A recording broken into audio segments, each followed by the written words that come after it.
ሰላም ጤንነቷ ተመልሶ ወደ ቤት ተመልሳ ከወይዘሮ ማርታና ከአቶ ደረጀ ጋር እያወራች ቁጭ ብላለች። በዚህ መካከል ግን ልቧ ያለው ዳጣ ጋር ነው። ዳጣ ደግሞ ቀጥታ ከሆስፒታል ሰላም እንደመጣች እንዳታገኛት ስለተፈለገ አቶ ደረጀ ወደ ድሮ ሰፈራቸው ልኳታል።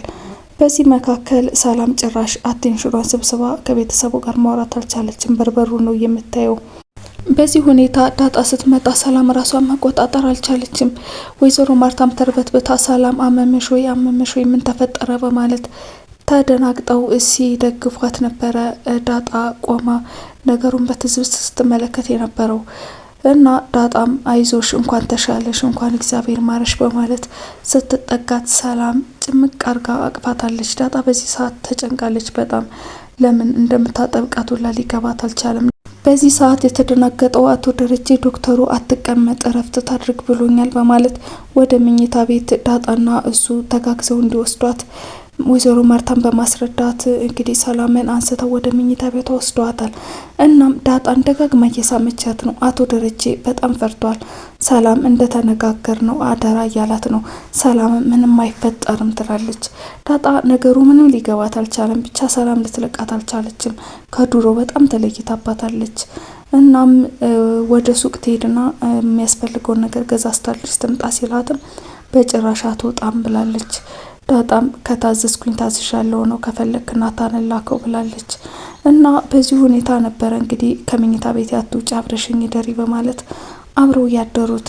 በጠዋት ተነስታ ግን ዳጣ ወደ እነ መድብል ቤት ስትሄድ ኤቢ ውሃ ናታን ቁርስ አቅርቢ ቢሏትም ዳጣ ከሌለች ቁርስ አላቀርብም እና ዳጣን ጥሩልኝ እያለች የረበሸቻቸው ነው የምትገኘው።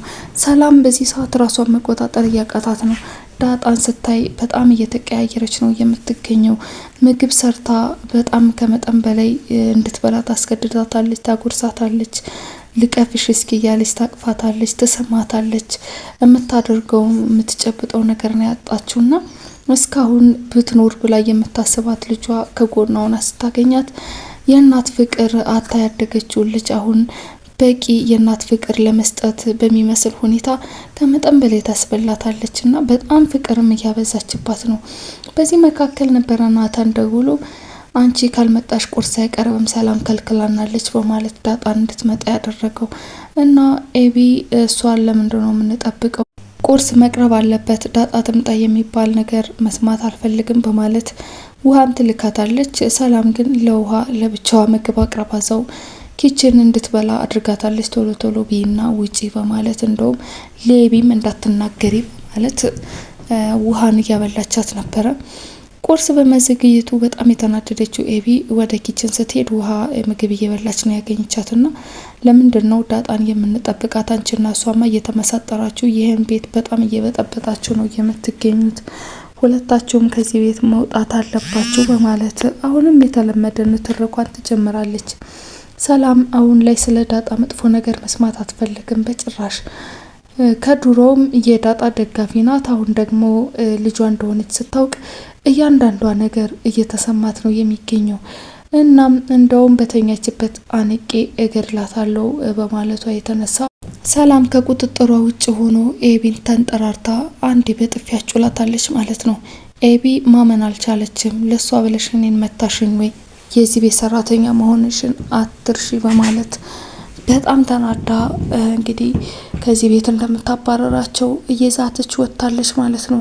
ሰላም በበኩሏ እስካሁን ያንገላታሻት ይበቃል፣ ከዚህ በኋላ እንደዚህ አይነት ነገር መስማት አልፈልግም በማለት እልኋን ኤቢ ላይ ተወታለች። በዚህ ሰዓት ውሃ የምትይዘው የምትጨብጠውን አታቅም። ደንብራ ነው የምትበላው ምግብ አቋርጣ ወደ ሳሎን ሄደችው። ሳሎንም የሮጠች ስትሄድ እንግዲህ ዳጣ መታ ከናታን ጋር ቁጭ ብላ ነበርና ይደናገጣሉ። ምን ሆነች ነው ሲሏትም እኔን ኤቢ ልክ እንደምትመታኝ እንደዛ አድርጋ ሰላም ኤቢን መታቻት በማለት ትነግራቸዋለች። እናም እየተሯሯጡ ሲሄዱም አሁንም ዳጣ ላይ ዝታ ወታለች ማለት ነው። ያው የተፈጠረውን ነገር ሰላምንም ጠይቀዋት ተነጋግረው ተረዳርተዋል። እሷም ግን ፊቷ የተወሰነ በመጠኑ እንደማበጥ ብሎ ነበርና ወይዘሮ ማርታ ስትመጣ እሳት ልብሳ እሳት ጎርሳ ነበረ ፊቷን ያሳየቻት እና ወይዘሮ ማርታ ደግሞ ከውሃ አርጁን እዛ አካባቢ እየመጣ እንደሚቀመጥ ሰምታ ስለነበረ አርጁንን ነው የጠረጠሩት። አርጁን እንደዚህ ደፍሮ በጭራሽ እኔ ላይ እጁን አያሳርፍም፣ እናም ያከብረኛል። እኔን የመታኝ እናንተ የምታከብሩት ሰው ነው፣ የምታስንቁኝም እናንተ ናችሁ በማለት አሁንም ጥፋቱን ወደ እናቷና ወደ አባቷ እያመጣቸው። ምክንያቱም ሰላምና ዳጣን ከዚህ ቢያባረሯቸው ኖሮ እኔ ይሄን ያክል ነገር አይደርስብኝም ብላ ስለምታስብ ማለት ነው። እናም ወይዘሮ ማርታ ስታውጣጣት ሰላም እንደመተቻት ትሰማለች። ሰላም የከፋ ነገር ካላደረግሽ በጭራሽ ልትመታሽ አትችልም፣ ብትመታሽም ደግሞ ዳይፐርሽ ቀይራ ያሳደገችሽ ሁለተኛ እናትሽ ናት፣ ስለዚህ ልታከብሪያት ይገባል፣ መጥፎ ነገር እንደውም ከበድ ያለ ነገር አጥፍተሻል ማለት ነው ብላ ሳትቀበላት ቀርታለች ማለት ነው። ኤቢ ራሴን አጠፋለሁ፣ እዚህ ቤት ማንም የሚረዳኝ የለም እያለች አሁንም እየዛተች ነው የምትገኝ። በሌላ በኩል ውሃ ያየችውን ማመን ስላቃታት ለምጥን እንዴት አድርጋ ሰላም ኤቢን በጥፊ አጣማ እንደጣለቻት በቃ ተንፋሿ ቁርጥ ቁርጥ እያለ ነው ያስረዳቻት የነበረው። እናም እናጥና በቃ ወሬሽን ከጨረሽ ስትላት በጭራሽ የማጥናት ፍላጎት የላትም። እናም ኤደን የምትባል ልጅ ተባረረች ስትላት ምጥን ታድላ ከእንግዲህ በኋላ ትተኛለች እያለች ነው። በምን እንደተባረረች አውቀሻል ወይ ስትላትም አላወቀችም። እናም አጭር ልብስ በቦርሳዋ ይዛ እየመጣች ከትምህርት ቤት በኋላ እየፎረፈች ከባለ ሀብቶች ጋር ጭፈራ ቤት እየሄደች እየደነሰች እዛ ቤት ዶላር እንደሚበተን ታስረዳታለች ለውሃ። እና ብር ይዛ ወጣች ወይ በማለት ውሃ ትጠይቃለች። እና ለውሃ ይሄ ነገር ሊገባት አልቻለም። ምጥን ግን በመጠኑ ይሄን ነገር አንደርስታንድ ታደርጋለች። ለእናቴም ነግሪያት፣ እናቴም ምን አይነት ባለጌ ልጅ ናት፣ ቀጣይ ዓመት ትምህርት ቤት ትቀይራላችሁ ብላኛለች በማለት ለውሃ ትነግራታለች። ከዚህ በኋላ ብዙ ካወሩ በኋላ ነበረ እንደገና ላስጠናሽ ስትላት በጭራሽ አላጠናም፣ እንደውም ከዚህ ሂጂ አንቺ በጣም ክፉ ሰው ነሽ፣ እኔ ልተኛበት በማለት ውሃ አልጋ ውስጥ ገብታ ተኝታለች ማለት ነው። ምጥንም ድጋሚ አልመጣም እያለች በመሬት ነው ወጥታ የሄደችው። ወይዘሮ ማርታ ለአቶ ደረጀ የሰላም ጸባይ በጣም እየተቀያየረ ነው፣ በተለይ ሆስፒታል ደርሳ ከመጣች በኋላ ትክክል አይደለችም በማለት ለአቶ ደረጀ እየነገረችው ነበረ። ምናልባት ከህመሟ ጋር ተያይዞ ይሆናል እያለ ችግሩን ለማስተባበል እየሞከረ ነው የሚገኘው። እና ከዚህ በመቀጠልም አርጁን አሁንም የመኖሪያ አድራሻቸውን እንዳወቀና የመጣ ኤቢን እንደሚያስቸግራት አስረድተዋለች። ድጋሚ አሳስረዋለሁ በማለት እየዛተ ነው አቶ ደረጀ። ከዚህ ሁሉ የናታንን አባት አዋራውና ድረን እንገላገል እያለችው ነው። ይሄ በጭራሽ አይሆንም፣ እንደውም ልጅሽን ከእናትነት በዘለለ የጎረቤት ልጅ ወይም የጓደኛሽ ልጅ ብትሆን እስኪ አንድን የወደደችውን ወንድ አግባኝ ብላ ብትጠይቅ ምን እንደሚሰማሽና ምን እንደምታያት ይቺ ባለጌ ማለትሽ አይቀርም። ስለዚህ ልክ ከእናትነት አልፈሽ ማየት አለብሽና በምንም ታምር ሴት ልጅ ወንድን አግባኝ ብላ አትጠይቅም በማለት እያስረዳት ነበረ። እናትየው ግን በልጇ ፍቅር አይኗ ስለታወረ በጭራሽ አቶ ደረጀ ልታዳምጠው አልቻለችም።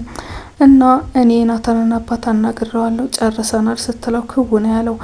ለማንኛውም ምንም ይፈጠር ምንም ከእንግዲህ በኋላ ከደሙ ንጹህ ነኝ ሲል አስረድቷታል ማለት ነው። ሰላምና ዳጣ ግቢ ውስጥ ናታን ፎቶ እንዲያነሳቸው አድርገው እየተቃቀፉ የተለያየ አይነት ፎቶ እየተነሱ ነው የሚገኙት። ናታን የሁለቱንም መልክ በካሜራው ካየ በኋላ ቁጭ እናትና ልጅ ነው የምትመስሉት እያለ ሲያወራ ነበር። ሰላም ተስቷት እውነትህን ነው እንመሳሰላለን ካለች በኋላ አው እግዚአብሔርም ብሎ ከማለላት በኋላ ነበረ እንግዲህ እናንኮ ስትል እውነቱን ያፈረጠችው። ነገሩን አስተባብላ ወደ ሌላ መንገድ ትቀይረው ይሆን? በእርግጥ ዳጣም በጣም በዚህ ቃሏ ደንግጣ ሰላምን ወዲያው ነበረ ዞር ብላ ትክ ብላ ያየቻት። ናታንም ክው ብሏል። ይሄንን ነገር እንግዲህ አስተባብላ በሌላ መንገድ እንዳለች ማስረዳት ሊጠበቅባት ይችላል ማለት ነው። ዳጣ ክፍል 59 የተከታተላችሁትን ይመስል ነበረ። ላይክ፣ ሼር፣ ሰብስክራይብ በማድረግ ቻናሌን እንድታበረታቱ በአክብሮት እጠይቃለሁ። ሰላም ቆዩልኝ።